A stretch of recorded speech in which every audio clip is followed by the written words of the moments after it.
This is the new Fiat Grande Panda, and it looks like Fiat's gone a little bit 1980s retro, because it sort of reminds me of an 8-bit version of a car. Yeah, when I was a kid we used to play video games that looked like this. And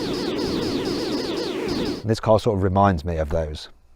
Anyway, in this video I'm going to tell you if it's any good and whether you should consider it over its competitors such as the Hyundai Insta, the BYD Dolphin Surf and the Renault 5. To do that, I'll talk you around the exterior. I really like that. Show you through the interior. They look like they're from some toy. See how practical the car is. Catch it. Come on. I'll take it for a drive and really frighten cameraman Lewis. And of course I'll tell you what's good about it. Ooh, oh hello. And what's not so good about it.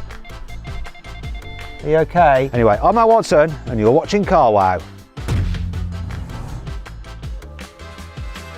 Let's start this video by talking about the design, and before you turn off the video because you think, oh, this is just an electric car, don't worry, you can get a petrol version and they look identical inside and out. More on that in a moment. So the design, I like it. It's sort of Minecrafty, isn't it?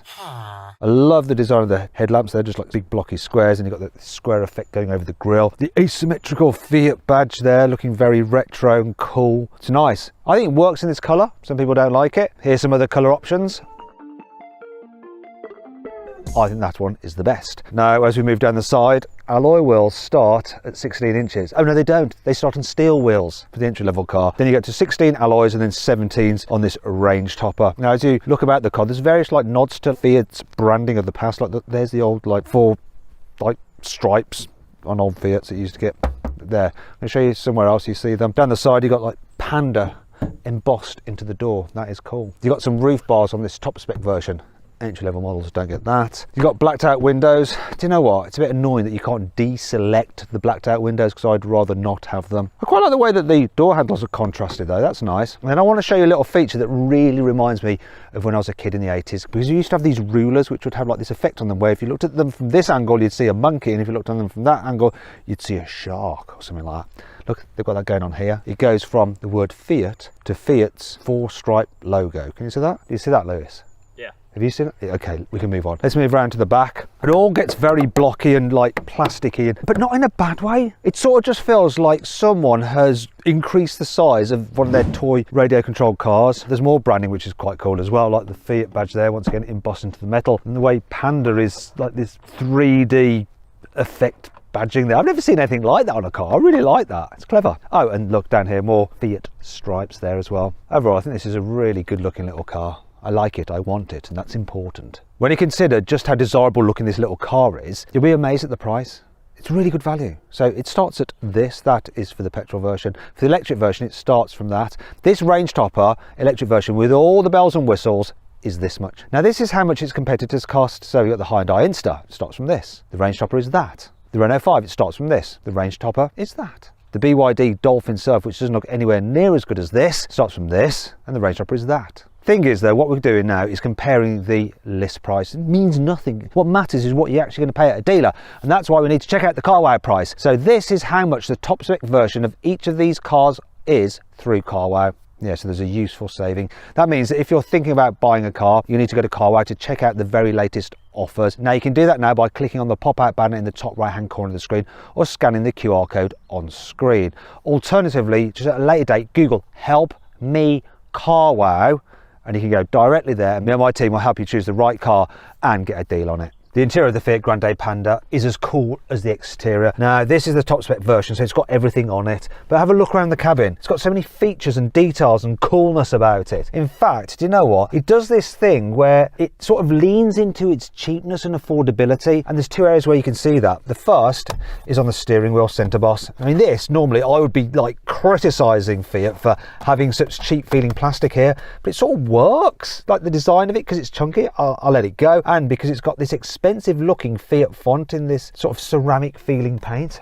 Nice. And then look at these air vents. They look like they're from some toy and they've just been stuck on, but once again you forgive it because it just works with this highlighting going on and the chunkiness of them. I also like this around the infotainment system. Now this loop is supposed to be a nod to the old test track on the roof of the Fiat building. Look, it's even got a little old school Fiat Panda whizzing around it. I have found a problem though. It seems to be coming loose. Don't know whether that's just this car that's been abused by journalists, but there we go. Now, this being the top spec car, you get this like bamboo box effect thing. So this fibre is made from recycled bamboo, and it looks like wood. It's even got imperfections in it like wood, though that imperfection is particularly imperfect for my liking. It's doing my head in a little bit, but you know, I don't really mind, because I then look at the seats and I love the padded effect on them, and they're comfy and squidgy and just work. And I don't even mind that there's like cheap feeling plastics, because they've got a cool colour to them and a nice texture, though I have noticed this problem. This does scratch quite easily. There's lots of scratches there already on the door, and I don't really want to do this, but I need to just illustrate to you. But it is a press car, and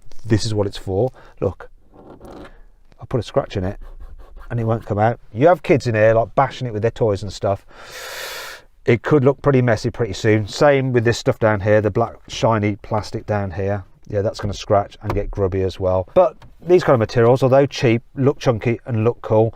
And actually, some of this car doesn't feel cheap. These switches feel more expensive than on a BMW X3, though to be fair, these days that isn't saying much. Cameraman Lewis has noticed a few things. First one is this. You see this tray here? He says that reminds him of the sink on an old caravan, and I sort of see his point. And then this bit here, he said that reminded him of when he was in like design and technology at school, and he had to make a key fob for his dad out of acrylic and sending it down. And I sort of see his point with that as well. But we can forgive this car because it all just kind of works, and it's good value for money. Yeah, it's got character. The infotainment system isn't overly complex. There's not much going on really, but it's easy to use, and you can easily connect your phone to it as well. And let's face it, you're just going to hook up your phone and use Apple CarPlay or Android Auto. Don't look at what I've been listening to. It's very embarrassing. There we go. Look, and it's reasonably zippy. And the graphics are fine. Digital driver's display there, which doesn't have much information, but it's got the most important thing, nice, big and clear, the speedo. It's also got your range and your charge and stuff like that. You can cycle through one or two menus and control a few things, but there's not really much going on there. You're not going to deal with that much. And these buttons on the steering wheel, they are one panel, like to save money, but at least they're not just touch sensitive buttons, so that's good. What's even better is this though. Climate control is separate to the infotainment screen. You have physical buttons. Now you do need to step up to the very range topper to get automatic climate control. Then though, you get heated seats and heated steering wheel, which is nice. Down here you got two USB-Cs, 12-volt socket, wireless charging pad on this top spec version. In terms of practicality, you've got a decent sized glove box there. You've got this sync tray there. You've also got some storage in there as well. You've got a little bit of storage underneath here. Actually, that's deep enough for a bottle, see? Then you've got some more bottle space there, and you can fit a bottle in the door bin, and even look, you can just about squeeze a big bottle in there as well. Plus that big bottle will go in there without getting in your way. Finally, if there is one grumble I have about the interior, it's this. Well, there's enough up and down action in the steering wheel.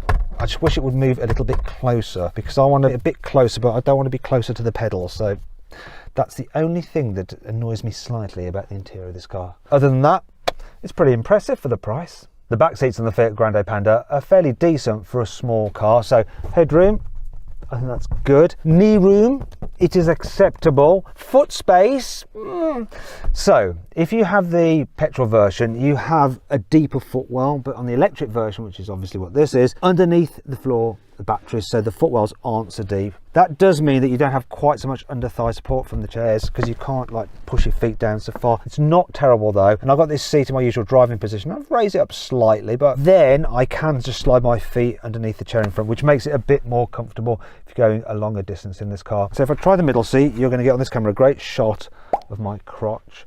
But now what I'm going to do is bring in cameraman Lewis. Come on, cameraman Lewis, and you get. And Drew John, James, that's it. So shoulder room, it's tight. Wait a minute, we're all wearing very similar coloured tops. Oh, yeah. On Wednesdays we wear pink. Anyway, it's tight, we're a bit wedged in, but for a small car, it's not bad, is it? No. And headroom, look at that, look! Even like with me pushing you out to the side, it's all right. Yeah. Okay, right, that's enough of getting cozy like this. I'm getting a little bit too much kind of like pastely red going on. Let's get out of there. Okay, so that's all right. Now what I'm going to do is I'm going to fit a child seat. Let's see what that's like. So the Isofix anchor points, I just want to point this out first. I don't like the zippy ones. They're just, you always feel like the zip's going to break. Oh, and the anchor point's quite deep in there, but let's see if I can locate them easy enough with this. Okay. Door is just about wide enough, but I'm already encountering a slight problem. Yeah, this is the thing when the Isofix anchor points are like buried quite deep. A child seat with an annoying anchoring mechanism like this one has. Oh, there we go. Sometimes it works perfectly like that. Other times, like on this side, it doesn't. Are we on? Where's the hole? Where's the latch? Are we in? Right, there we go, finally. Oh, lower that down. Getting out of breath doing this. Okay, the question is, can I spin this around without having to move the passenger seat forward? It's a win if we can. No. So that's going to have to be moved ever so slightly forward. It's not a deal breaker.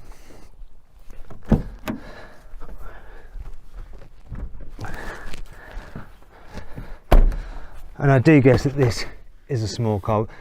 It is doable though. Let's just get this out of here. Magic. Last few things to show you. So rear windows go pretty much all the way down, which is good. Door bins can hold a big bottle. You do have to move up to the mid-spec if you want these pockets on the seat backs, and this one is particularly handy for a mobile phone. And you need this top-spec version if you want USB charging here in the back, which seems a bit mean, and more reason to just go for the top-spec car. Let's check out the boot on the Fiat Grande Panda. Probably not saying it right. Sounds better if you're like Italian. Go Grande Panda. It's a terrible Italian impression. Anyway, there's nothing fancy about it. The release is there. There's no electronic tailgate. And actually, watch this. See that shake? It's built down to a price, this car, even though it doesn't look like it is. Anyhow, big capacity. On this electric version, 360 litres, which is pretty good for this class of car. And on the petrol version, it's 412 litres. There's a bit more space in the petrol car for some reason, maybe. Bit more, I don't know. Anyhow, there is a bit of a load lip, as you can see, to lift things over, but what I'm going to do is check out how many airplane carry-on suitcases I can fit into this car. Right. Oh, that's already problematic. Oh no. I've got to get this right. There we go. 1.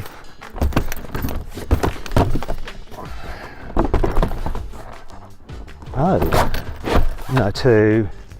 There is a knack. Watch. 3.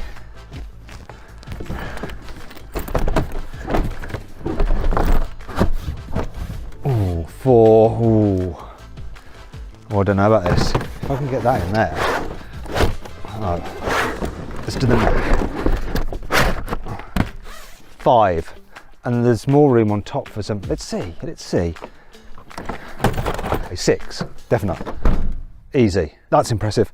Okay, let's just get all these out. Quick smart.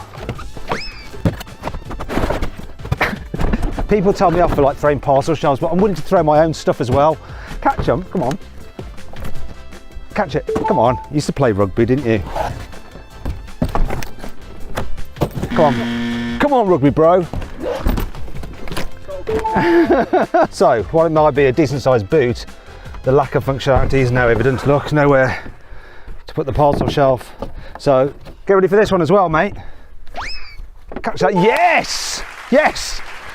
Okay, look in here. There's nothing apart from a couple of tie down points, and that's it. Just going to fold the rear seats down. There is no like central armrest or through loading, but that's kind of normal on these budget cars. And a massive load lip. So do you want to chuck one back? So it's a bit hard to push things to the front. So when you're really loading it full, that'll be a bit more impractical, but overall not bad at all. Though, look at this is annoying. Watch what happens. Look, when I fold this back, will my seat belt snag? Yeah, a little bit. Let's try on the other side. Is it going to snag? A little bit, but it's not terrible, but it is a bit of a pain. Now, you don't have that problem when you fold down the seats on the Hyundai Insta. In fact, its back seats are a little bit more configurable and clever. If you want to see my full in-depth video review of that car, click on the pop-up banner up there or scan the QR code on the screen. Now, you can also see the latest deals on the Insta and loads of other cars through CarWow while you're there. Anyway, that brings me on to 5 annoying things about this car. I think all electric cars should have one pedal driving, which means that when you lift your foot off the accelerator, the car will slow down and come to a complete standstill. That means that you don't have to hold it on the brake to stop it like driving away. This one doesn't do that. This one is more like an old-fashioned internal combustion engine car with an automatic gearbox. Look, my foot is on the brake. I'm now going to release it, and I'd like the car to just stay where it is. It's going. Look, I'm not touching anything. Look, my feet are up in the air. I'm not touching anything. It's going. Yeah, see, I have to touch the brake now to slow down. One of the reasons most people will be attracted to this car is because of the way it looks, which means that they're image conscious. So why wouldn't you give image conscious people the ability to check their image in a mirror? There's no vanity mirrors. How cheap's that? The marking guidelines in the reversing camera are a little bit pessimistic. If you look here, you would think that I will end up like driving into his legs and crushing his toes. However, if you look in the mirror, you can see there's enough space. I'm going to prove it by driving and not breaking his body. Look, look, look, look, look, look. Look, look, look, look, look, look. Look, look, look, look, look, look. Look. Are you okay? Yeah, I'm fine. That's all right, isn't it? See? One of the problems with these cool looking shallow rear windows is that you can't fit very big rear window wipers. Look, I mean, look at the size of this. Look at that. Look at that. It's tiny, isn't it? Hopefully I can put this back on. Yeah, that's fine. I'll just demonstrate now. So you'll see the sweep path isn't huge. Go.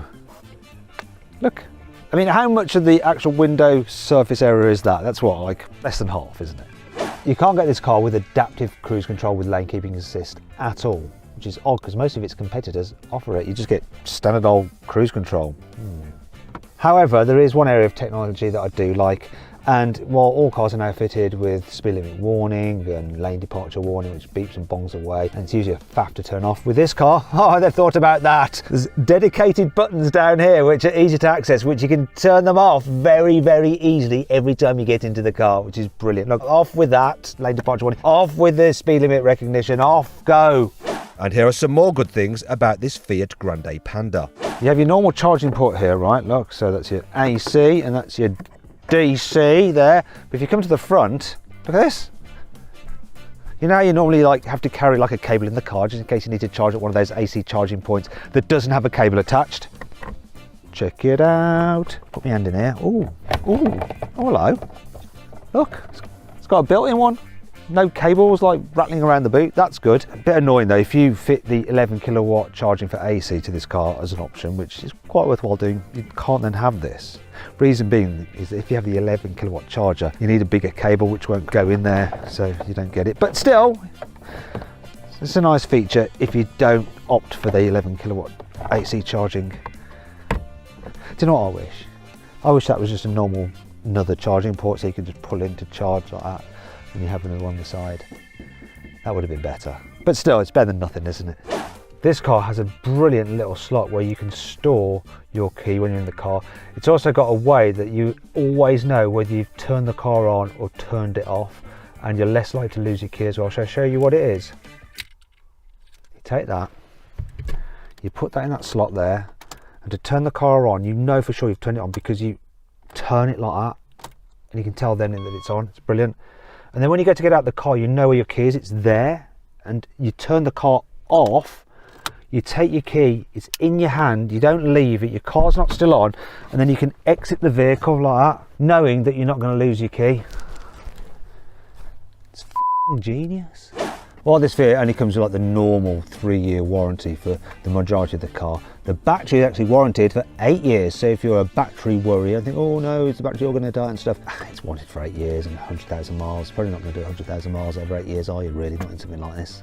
It seems that more and more European car manufacturers are finally understanding that the Asian manufacturers do it best when it comes to backrest on a car. Rather than like some silly ratchet system you start to operate, you just have a lever and then you have a fast release. Oh yeah, and I tell you what, we all like a fast release. If you're wondering what my favourite version of this new Fiat Grande Panda is, click on the pop-out banner up there, I'll scan the QR code on screen now, because I've configured my favourite car and I've actually got a good lease deal on it through carwow. Go check out the lease deal, you can find out how much you can have this thing per month. It's not very much. Now, if you want a cool looking practical car, you could actually go for a used Mini Clubman, and I found one on carwow for about £17,000. Obviously, if you're buying a used car, you need to check its history. So I ran a car vertical history check on that particular Mini Clubman and came back completely clear, all fine. Now, you should always do a car vertical history check when you're buying a used car, because sometimes they may not come back fine. Here's a car vertical history check for a different Mini Clubman, and as you can see, it's been crashed. It's had some front end damage, which has then been repaired. Now, armed with this car vertical check, you can either decide to walk away from that car or maybe use it for negotiation. Anyway, make sure you do a car vertical history check whenever you're buying a used car, and use the code carwow for 20% off. Remember, carwow, 20% off. One of the great things about this Fiat Grande Panda is the fact that it's not one of those cars that you look at and go, oh, it's really super cool, but oh, it's electric, so it won't fit with my life because it's got a flat in London, got nowhere to charge it. Because you can get it with a 1.2 litre turbocharged petrol engine. That has 110 horsepower. Oh yeah, and it drives the front wheels by a 6-speed automatic gearbox. Does 0 to 60 in 10 seconds. This electric version has an electric motor with 113 horsepower. So the same horsepower. However, it's slower to 60 miles an hour because it weighs 1.5 tons as opposed to 1.3 tons for the petrol. 0 to 60 time on this is supposed to be 11.5 seconds. But what is the reality? Let's find out. Now, I'm normally used to front wheel drive electric cars having a bit of wheel spin when they launch, but this probably won't because it hasn't got that much power. Let's see what the time is then. Specialist timing gear here, gonna floor the throttle. 3, 2, 1, go. Very leisurely takeaway. Be fine actually though for away from the lights. Decent performance now. Feels quicker than 11 seconds, let's see. And I was correct. 10.16. So by EV standards, no rocket ship. But, you know, for this kind of car, it's adequate. I suppose what's more important than like 0 to 60 miles an hour test is that mid-range pickup, and electric cars are generally good for that. So let's time this car from 30 to 70 miles an hour. We're going to set the timer going. 3, 2, 1, go.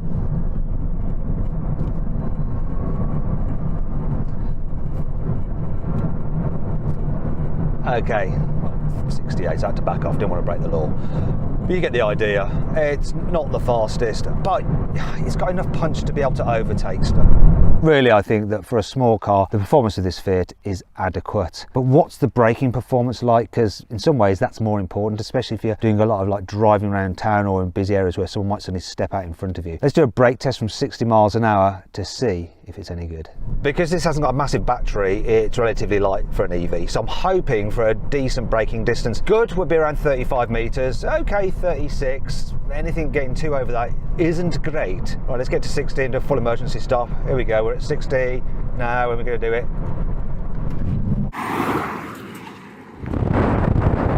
It took ages to get to 60. What did we do? Really good. Yeah, that lightweight did the job absolutely. 33 meters.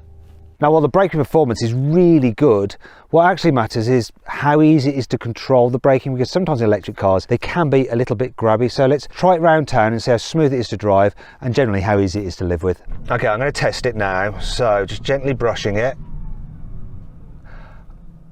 I don't think that's too grabby at all. I've definitely felt worse in electric cars. I'm going to give it more of a little kind of, no. That's quite smooth. I can't really tell the difference between the regen and the normal friction brakes, though I am very cross that I'm having to press the brake pedal at all because it hasn't got that blooming one pedal drive. Anyway, rest of it though, because you sit reasonably high, higher than in a normal hatchback, view forward's great. These pillars are quite big, but door mirrors are large enough. The back window is quite small, and problem, the rear pillar is one big blind spot. I'm not happy about that. That does just impair the overall visibility. Right, let's come to the turning circle. It's pretty decent. This is the turning circle, and this is how it compares to some of its key competitors. So, let's give it a go. I've got a truck behind me. Hopefully I won't annoy it. Now, I haven't got surround cameras. We've got all-round parking sensors, but parking sensors are pessimistic. I think I'm going to do this. It's saying it's fine. Loads of space. Right, so I'm doing quite a lot of little bit of braking here, and it's not too jerky. And then I want to show you this. Look, finger steering, light steering, good in town. You're going to be driving this car around in town quite a lot. It does a good job of it. I've not got anything else to say about it really. Fiat is part of what's called the Stellantis group, which also owns all these different brands. And what they like to do is use lots of parts across a whole range of different cars, across different manufacturers. So this underneath is the same pretty much as a Citroen EC3. However, a few things have been tweaked, such as the suspension. So they've tried to make it a little bit more firm to make the car just a bit more sporty. What has that done to how it drives?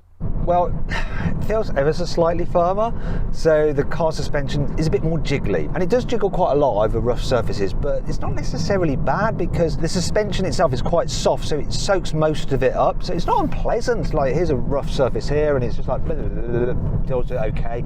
The odd clonk with the deeper potholes that you probably don't get so much with the Citroen, but it's fine. Do you know what it's a bit like? So I'm going to give you an analogy that you probably won't relate to, but anyone who's ever driven a lorry will have sat on a hydro-pneumatic seat. So it's like this seat that has suspension in it that cushions you from the bumps, and that's what this car feels like the way it goes down the road. But obviously the reason Fiat went for slightly stiffer suspension over the Citroen was to make the car feel more sporty. It's not really sporty. It's fine. So corner, whoop, yep, fine. This is going in quite quickly. Actually, front end grips well, fine. Fun, not really. If you want that, I think that something like a Renault 5 is a better bet, and you can see my full in-depth video review of that car by clicking up there or scanning the QR code on screen now. But you know, the handling's fine. The steering, yes, it's very light and you don't really get any feel from it at all, but it puts the car where you expect it to, which is all you really need. And here's a fast corner and a lorry, and we're absolutely fine with that. Lewis, who's there close to the lorry, were you worried? Tiny bit. Only because of the lorry, not because of the car. But I thought I had that. The car had that, I had that. Me from the driver's seat, I was comfortable. Him, he was closer to the point of impact, less so. But he was just, that's because he wasn't in control. I was, the car was, everything was fine. Let's move on. Now, no one, especially Lewis, likes a stressful time in a car. And that's why when you're building something like this, even though it's small, even though it's relatively inexpensive, you've got to make sure that it's comfortable enough for just cruising long distances on the motorway. So has Fiat achieved that with the Grande Panda? You've got to remember this car's price. Bit of road noise, not too much wind noise to tell you the truth, that's fine. I'm okay with that. Seats are reasonably comfy. One thing that's less good though is the range. So roughly we've got like half the battery left, 60 miles, so total range, working that out to 120 miles. Now Fiat claim up to 199 miles, but when you take that average claim consumption of 3.7 miles per kilowatt hour, that will come to about 164 miles of range, based on the fact this has a 44 kilowatt hour battery. But when you take the range, I think this one's really getting 120 miles, which isn't great, and divide that by the battery, you get an efficiency that I'm getting right now of around 2.7, 2.8 miles per kilowatt hour. Now maybe I've been driving this a little bit harder than I might if I'm trying to eke out some distance, but it's not a whole heap of range.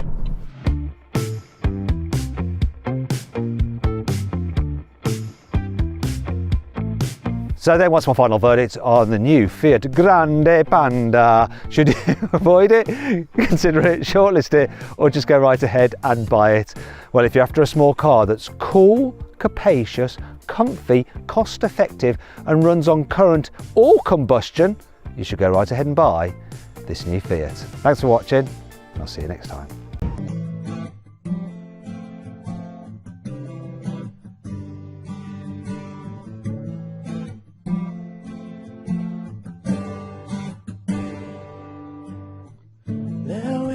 First sight, I never believed.